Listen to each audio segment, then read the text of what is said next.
안녕하세요. 외표준 13회차 강의를 시작하도록 하겠습니다. 이번 시간에는 폰문서를 작성해 보도록 하겠습니다. 폰문서는요, 우리가 웹페이지에 들어갔을 때 어떤 정해져 있지 않은 내용을 입력을 하거나 또는 보여주기 위해서 사용되는 요소죠. 자, 폰 요소는 웹문서 안에서 서로 상호작용을 할 수 있도록 도와주는 역할을 담당을 합니다.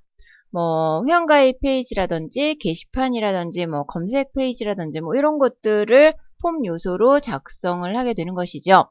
폼 요소 중에는 라디오 버튼이나 체크박스 이런 것들도 폼 요소 중에 하나고요. 그것들을 전송시키는 버튼 이런 것까지 모두 다 폼 요소들입니다. 자, 이제 폰문서를 작성을 한번 해보도록 할게요. 제가 지금 이번 시간에도 드림위버 페이지를 열어서 작성을 해드리고 있는데, 자, 드림위버에서는 디자인 영역을 직접 볼 수가 있기 때문에 제가 바로바로 폼이 변화하는 것을 보여드리기 위해서 이렇게 작성을 하는 거고요.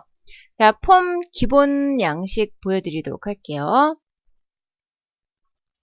폼은 시작하는 태그와 끝나는 태그가 이렇게 있습니다. 기본적으로 폼 시작을 해서 끝나고요. 내용을 사이에 입력을 하죠. 그런데 이곳에 입력하는 내용은 일반적인 텍스트가 아니고 폼 문서 안에 텍스트 입력 상자를 작성을 할 것인지 아니면은 라디오 버튼, 체크박스 이런 것들을 넣을 것인지 그런 내용들을 삽입을 하는 것이고요. 폼 안에는 속성을 적어 주셔야 되는데 자, 여기에 들어가는 건요. 액션과 메소드라는 게 들어갑니다. 자, 액션 같은 경우에는 서버 URL이 들어가는데요. 자, 그대로 서버 URL 이렇게 적어주시면 안 되고요. 내가 전송 버튼을 만들었을 때 그 전송 버튼을 눌렀을 때 여기에 작성한 내용들을 어느 곳으로 전달을 해줄 것인지 그 데이터베이스가 위치한 서버 URL을 적어주시는 거예요. 다음은 메소드가 있는데요. 메소드 같은 경우에는 전송을 시킬 때 어떤 방식으로 전송을 시킬지를 결정을 하는 겁니다. 일반적으로 get 방식 또는 포스트 방식 두 개 중에 하나를 선택을 하는데요. 자, 이것도 이대로 적으시는 건 아니고요. get 또는 post 둘 중에 하나만 적으시는 겁니다. 자, get과 post 두 개의 특징을 알고 사용을 하셔야 되는데요. get 방식을 사용하실 경우에는 post 방식보다 처리 속도가 빠릅니다. 그래서 데이터 길이가 짧을 때 적합하게 이용을 할 수가 있고요. 자, 단점이 있습니다. 주소창에 변수값이 노출이 돼요. 그러니까 세부 주소 같은 경우에 예를 들어서 네이버면 네이버.com 여기까지만 나타나야 되는데 그 뒤에 세부적으로 넘어가는 모든 페이지가 다 네이버.com은 아니거든요. 그 안에 세부 페이지 파일 정보라든지 이런 것들이 있는데 그런 정보를 다 보여준다는 것이죠. 만약에 정보를 보여줘서는 안 되도록 보안 문제가 걸려있다 이런 경우에는 포스트 방식을 사용을 하셔야 됩니다. 두 개 특성을 잘 알고 사용을 하셔야 되고요. 이제 제가 이 안에 내용을 한번 채워보도록 할게요. 자, 액션 같은 경우에는 서버 URL 입력을 한다고 제가 설명을 드렸죠. 그래서 여기에다가 주소를 적어 보도록 하겠습니다.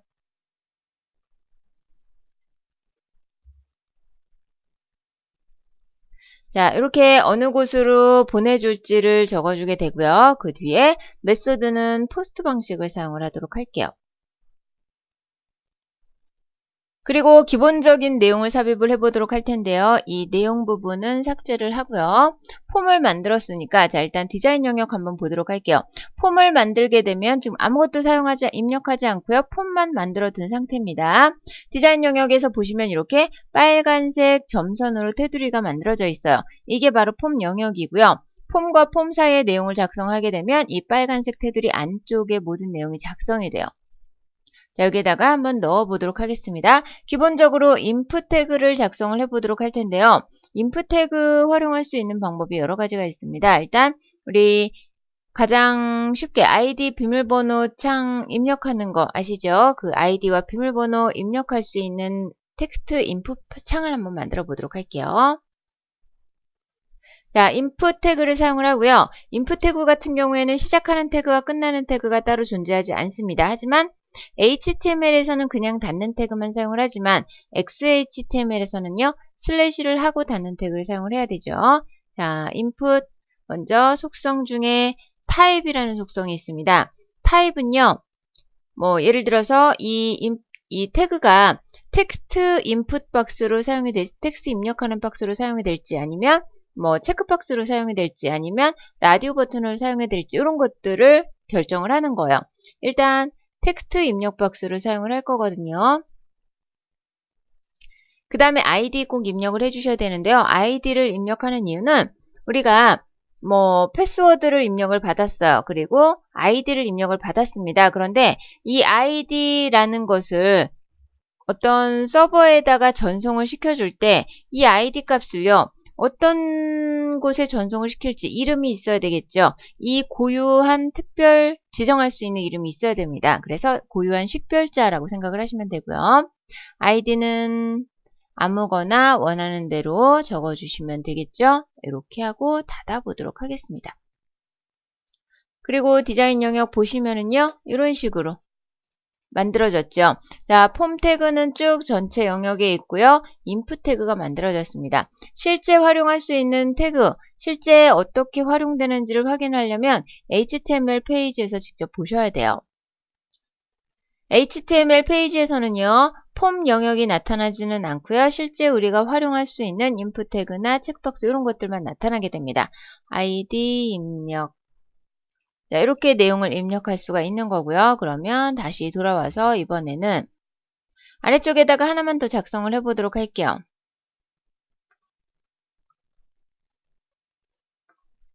아이디는 이번에는요, 패스워드 사용을 해보도록 하겠습니다.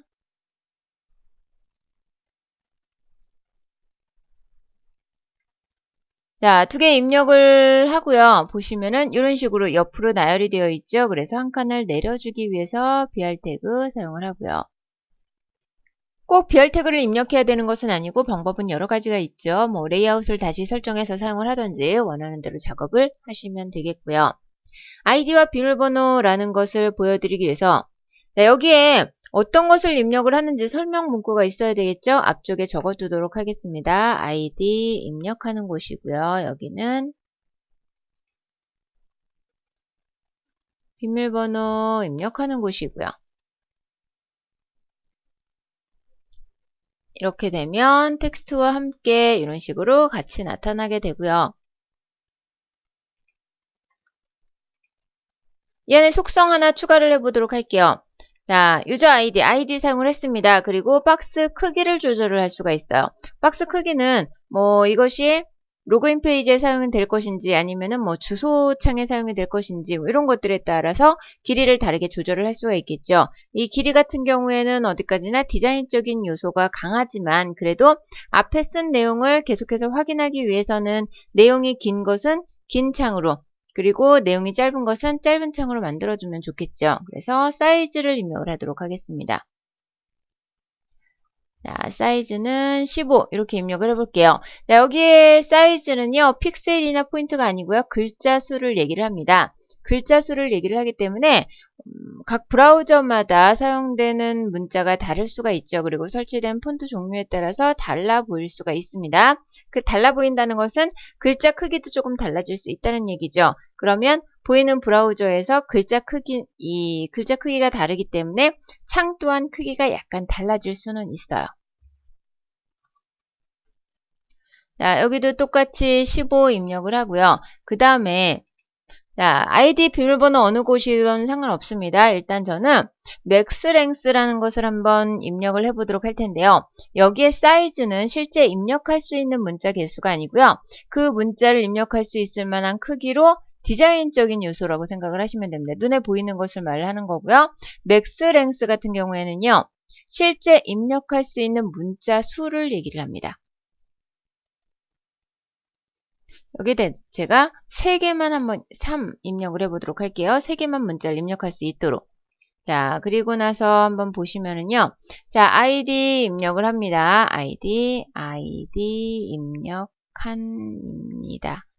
자, 앞쪽은 가려져서 안 보이는 것을 알 수가 있고요. 비밀번호 부분은 비밀번호 제가 아무리 계속 지금 키보드를 누르고 있는데 입력이 되지 않습니다. 왜냐하면 3칸만 사용할 수 있도록 설정을 했기 때문에 자, 맥스 랭스를 8칸으로 한번 설정을 해 보도록 할게요. 자, 이렇게 하고요. 제가 새로운 폼을 한번 더 작성을 해 보도록 하겠습니다. 폼 문서 작성을 할 때는요, 꼭 그래야 되는 것은 아닙니다. 꼭 그래야 되는 것은 아니지만, 자, 부분 영역별로 분류가 되어 있죠. 예를 들어서 이 윗부분은 뭐 이름, 비밀번호, 뭐 아이디 뭐 이런 것들 넣는 곳이고요. 아래쪽은 뭐 주소, 이메일 뭐 이런 걸 넣을 수가 있는 곳이고요. 각각 분류가 되어 있는 곳이 있죠. 자, 그 다음에 이 아래쪽은 선택사항으로 뭐 입력을 해도 되고 안 해도 되는 부분이 또 나와 있을 수가 있고요. 각각 분류돼서 그룹으로 나뉘어 있는 경우가 있습니다. 이럴 때 그 그룹을 나눌 수 있는 게 있거든요. 제가 이 폼을요, 이미 설명드린 내용이기 때문에 똑같이 설명드리지 않고 복사해서 사용을 하도록 하겠습니다. 아이디는 고유한 식별자예요. 그렇기 때문에 똑같은 아이디는 두 개가 존재할 수가 없습니다. 여기 메소드 방식 똑같이 사용을 하고요. 아이디와 비밀번호 그대로 사용을 하는데 비밀번호에서는요. 타입을 제가 좀 바꿔보도록 할게요.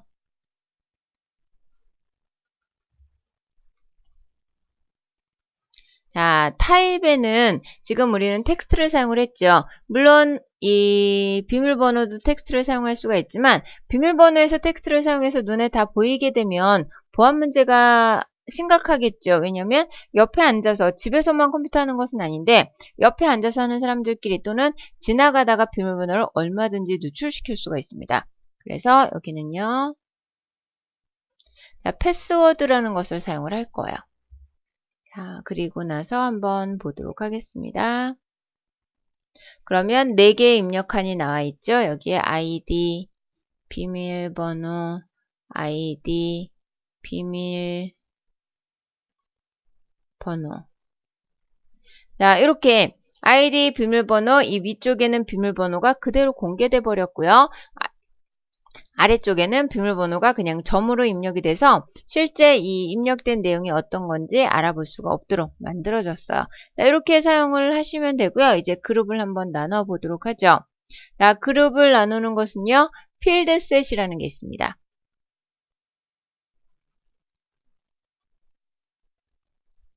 자, 필드셋 역시 시작하는 태그와 끝나는 태그가 있어요.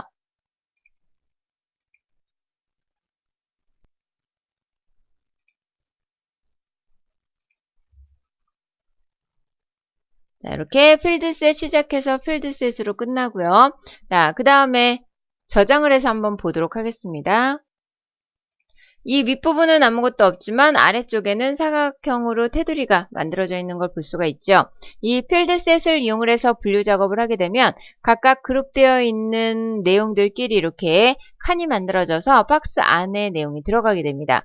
자, 그러면 뭐 예를 들어서 여기에 뭐 기본 정보 입력한 그 다음에 선택사항 입력한 이런 식으로 나눠서 설명을 할 수도 있겠죠. 그래서 이 현재 설정된 필드셋에 대한 이름을 지정을 해줄 수가 있어요. 자, 이것도 시작하는 태그와 끝나는 태그가 있습니다. 여기에는요. 필드셋 01이라고 이름을 지어주도록 하죠. 그리고 나서 한번 보도록 할게요. 자, 이렇게 했더니 테두리, 사각형 테두리에 제목이 만들어졌습니다. 이 분류가 어떤 분류에 해당되는 것인지 보여주게 되는 거죠. 또 하나를 작성을 해보도록 할 텐데요. 이번에는 폼을 추가로 작성하지 않고요. 필드셋까지만 추가로 작성을 하도록 하겠습니다. 폼을 추가로 작성을 한다는 것은요. 전송되는 내용이 각각 다르다는 것을 뜻합니다. 그러니까 이 위쪽에 있는 폼을 전송할 때는 위쪽의 버튼이 폼 문서 안쪽에 존재하도록 만들어서 내용을 보내야 되고요. 자, 이 아래쪽의 폼은 역시 버튼을 만들어서 이 아래쪽에 해당되는 내용이 보내지게 되겠죠. 자, 필드셋 복사를 합니다.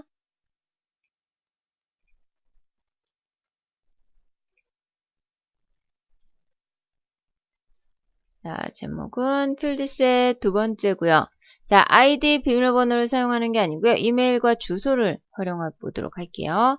이메일 그리고 여기는 주소. 자, 이렇게 하고요. 아이디는 유저 메일. 그 다음에 주소는 유저 어드레스. 자, 이렇게 입력을 하도록 할게요. 그리고 나서 한번 보고요.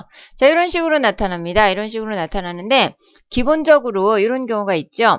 이 인풋 박스가 있는데 인풋 박스 안에 기본적으로 어떤 내용이 담겨 있는 경우가 있어요. 자, 그런 내용을 담고 싶은 경우에는 자, 이메일 주소, 이메일 안에 적어 보도록 할게요. 자, 이 안에 value라는 게 있습니다. 여기에다 값을 입력을 하시면 돼요. 이메일 주소 해서 입력을 해 보도록 할게요. 그랬더니 안쪽에 기본적으로 내용이 삽입이 되는 것을 볼 수가 있죠. value 값에 이렇게 내용을 지정을 하고 나면 외부에 실제 입력하기 전 상태로 기본적인 텍스트가 나타나게 돼요. 다음은 라디오 버튼 한번 입력을 해보도록 할게요. 자, 그대로 복사를 역시 해서 자, 필드셋까지 이렇게 복사를 해야 되겠죠. 자, 여기에는요. 체크박스와 라디오 버튼을 삽입을 해보도록 하겠습니다. 자, 인풋 타입 바꿔주셔야 돼요.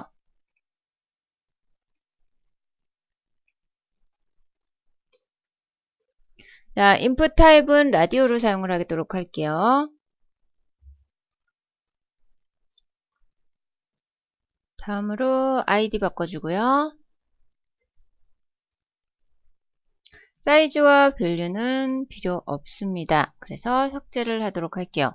자, PR 태그도 삭제할 거고요. 이메일 사용할 게 아니고요. 성별 사용할 겁니다.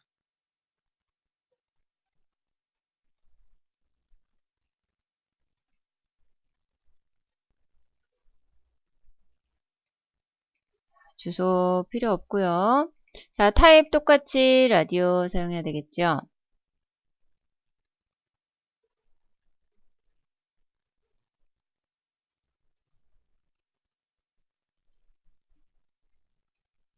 아이디 바꿔주고요.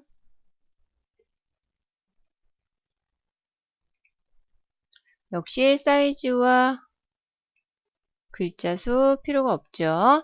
자, 이렇게 작성하고 한번 보도록 할게요. 저장하겠습니다. 그리고 한번 보시면은요.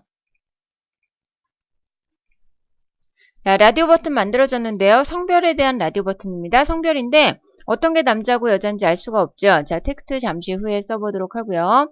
자, 이렇게 체크했습니다. 두 개가 같이 체크가 돼요. 자, 두 개가 같이 체크가 되는 라디오 버튼은 없습니다. 왜냐하면 라디오 버튼은요. 그 많은 내용 중에 한 가지를 선택하기 위해서 사용을 하는 거예요. 중복 선택이 안 되게 사용을 해야 되고요. 자, 성별은 일단 남자 이렇게 하고 이 뒤쪽에 여자. 자, 이렇게 하면 라디오 버튼 뒤에 남자가 들어오게 되고요. 또 라디오 버튼 다른 하나 뒤에 여자가 들어오게 되죠. 자, 이렇게 됐는데 눈으로 보이도록 나타내는 것도 중요하지만 두 개 모두가 체크가 되지 않고 둘 중에 하나만 체크가 되도록 만들어 주는 것도 중요합니다. 그래서 여기에다가 하나를 더 삽입을 하는데요. 자, name이라는 것을 사용을 할 거예요.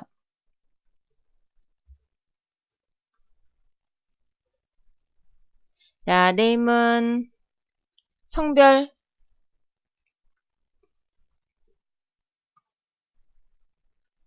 이렇게 하고 나서 네임을 똑같이 두 개 맞췄죠. 그리고 나서 한번 보도록 할게요. 자, 남자, 여자 이렇게 되어 있고요. 남자, 여자 둘 중에 하나만 체크가 되는 것을 볼 수가 있습니다. 자, 이 아래쪽에다가 다른 것을 하나를 더 삽입을 해 보도록 할게요.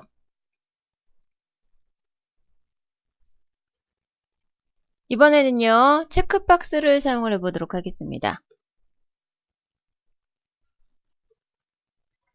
여기 있는 내용 그대로 저는 복사해서 다시 사용을 하도록 할게요. 자, 인풋 타입은 체크박스고요.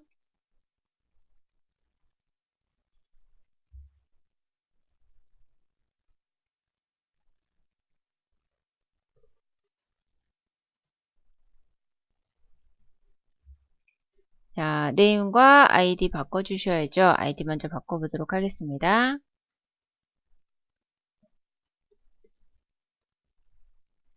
자, 이메일에 사용될 거고요. 네임 같은 경우에는 라디오 버튼하고 약간 다르게 사용이 되죠. 왜냐하면 체크박스 같은 경우에는요. 여러 개가 동시에 체크가 가능한 겁니다. 그런 속성을 가지고 있기 때문에 사실은 네임이 없어도 관리가 가능하겠죠. 그런데 네임을 사용하는 이유는요.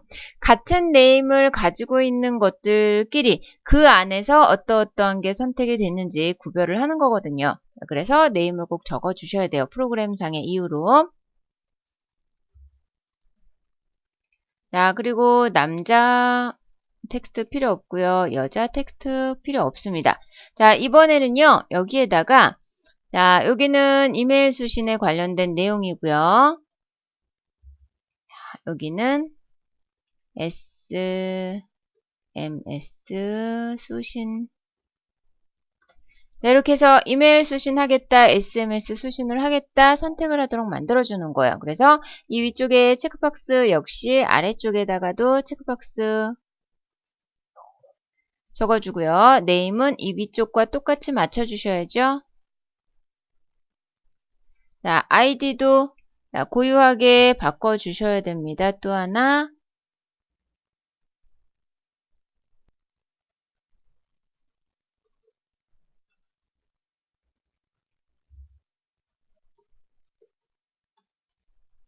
이렇게 하고 한번 보도록 하겠습니다.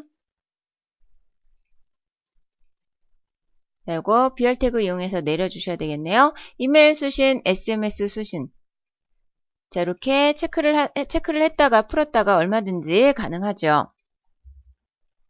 그 다음에 이제 마지막으로 전송 버튼을 한번 만들어 보도록 할게요. 여기에다가는 BR 태그 하나 넣어주도록 하겠습니다.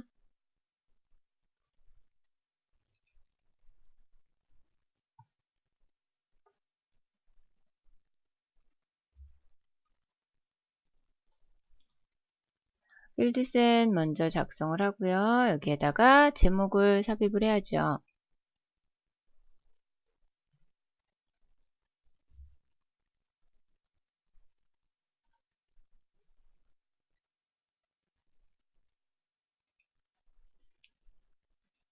전송 버튼이라는 것을 이렇게 작성을 하고요. 여기에다가 이제 자, 인풋 태그로 똑같이 사용을 합니다. 타입을 바꿔서 사용을 하시는데요. 타입에는 자, 버튼 종류에는 여러 가지가 있습니다. 확인해서 보내는 버튼이 있고요. 취소해서 되돌리는 버튼이 있죠. 자, 이 서브밋 버튼은 확인으로 사용을 할 거예요.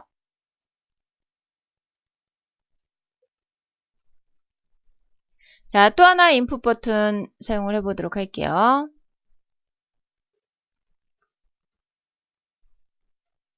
자, 여기 보시면은 일반적인 버튼도 있고요. 여기에 우리 체크박스 사용했던 것도 있고요. 뭐 히든 패스워드 속성 사용했던 거 있고요. 라디오 버튼. 자, 서브밋이 있는데요. 자, 이 위쪽에 뭐가 있냐면 리셋이라는 게 있죠. 자, 이 리셋이 바로 취소를 하겠다 하는 뜻입니다. 자, 이렇게 해서 버튼이 완성됐는지 한번 보도록 할게요. 이렇게 쿼리 전송 원래대로 이렇게 나타나 있죠. 자, 제가 여기에다가 내용을 하나를 더 집어넣어 보도록 하겠습니다. 자, value라는 것을 넣어두고요. 확인이라는 텍스트를 입력을 해보도록 할게요. 자, 여기도 마찬가지로 자, value라는 값 안에 취소라는 내용을 입력을 하도록 할게요. 그리고 나서 다시 한번 새로 고침을 해서 보시면은요. 확인 취소. 자, 쿼리 전송보다는 확인 해주는 게 낫겠죠. 자, 이거는 그 전에 우리가 만들었던 페이지인데 그 페이지로 지금 넘어가고 있는 거예요. 취소를 누르게 되면은요. 제가 여기에다가 어떤 내용들을 막 입력을 했어요. 자, 그리고 나서 취소를 누르게 되면 다시 초기화로 되돌아가게 만들어주는 거죠.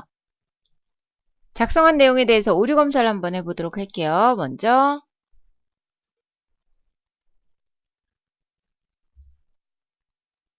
XHTML 먼저 검사를 해보도록 하죠.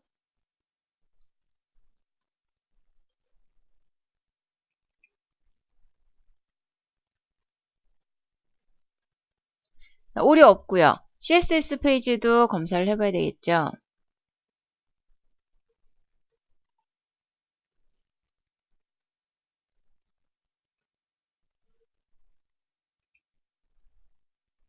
CSS 페이지도 검사 결과 오류가 없습니다. 그런데 자, 이것을요.